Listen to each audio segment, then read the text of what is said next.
नमस्कार दोस्तों, आप सभी का मेरे चैनल पे स्वागत है। आज हम सुनेंगे आखिर भगवान शिव की जटाओं में क्यों बहती हैं गंगा माँ। शुरू करते हैं। जब भी भगवान का ध्यान किया जाता है या उनकी तस्वीर दिखती है उनमें देवी देवता अच्छे अच्छे वस्त्रों व आभूषणों से सजे हुए रहते हैं।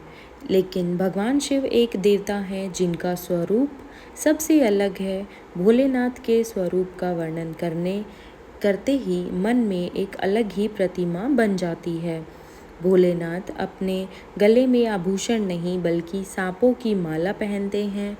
उनके सिर पर मुकुट नहीं बल्कि चंद्र देवता विराजमान हैं और उनकी जटाओं से माँ गंगा बहती हैं।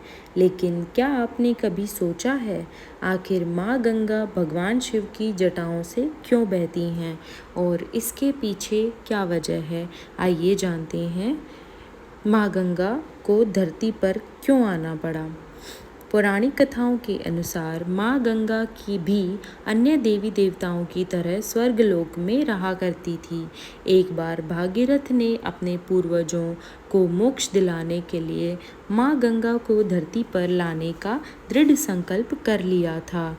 अपने संकल्प को पूरा करने के लिए भागीरथ ने घोर तपस्या और माँ गंगा को प्रसन्न किया, जिसके बाद खुश होकर माँ गंगा भागीरथ की मनोकामना पूरी करने के लिए धरती पर आने को तैयार हुई। लेकिन अब समस्या यह थी कि माँ गंगा सीधे धरती पर नहीं आ सकती थी, क्योंकि उनके तेज वेग को सहन करने की क्षमता धरती में नहीं थी। इसकी वजह से पूरी सृष्टि गंगा में प्रवाह से नष्ट हो सकती थी। माँ गंगा की इस समस्या का हल जानने के लिए भागीरथ ब्रह्मा जी के पास पहुँचे और अपनी समस्या बताई। ब्रह्मा जी ने कहा कि अगर भोलेनाथ को प्रसन्न कर दिया जाए तो इस समस्या का समाधान मिल जाएगा। ब्रह्मा जी की बात सुनकर भागीरथ ने शिव जी को प्रसन्न करने के लिए घोर तपस्या आरंभ कर दी। भगवान शिव ने उनकी कठोर तपस्या से प्रसन्न होकर दर्शन दिए और वरदान मांगने को कहा। भागीरथ ने भोलेनाथ के साथ अपनी सारी व्यथा सुना दी, जिसके बाद भागीरथ की समस्या का हल करने के लिए भोलेनाथ ने अपनी जटाओं को खोल दिया और माँ गंगा को जटाओं में समाने को कहा।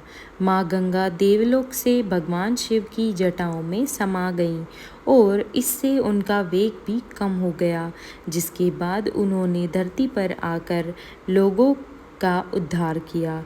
भगवान शिव ने माँ गंगा को अपनी जटाओं में धारण किया है, इसलिए उन्हें गंगाधर नाम से भी जाना जाता है। हम उम्मीद करते हैं कि आपको हमारी यह कहानी पसंद आई होगी।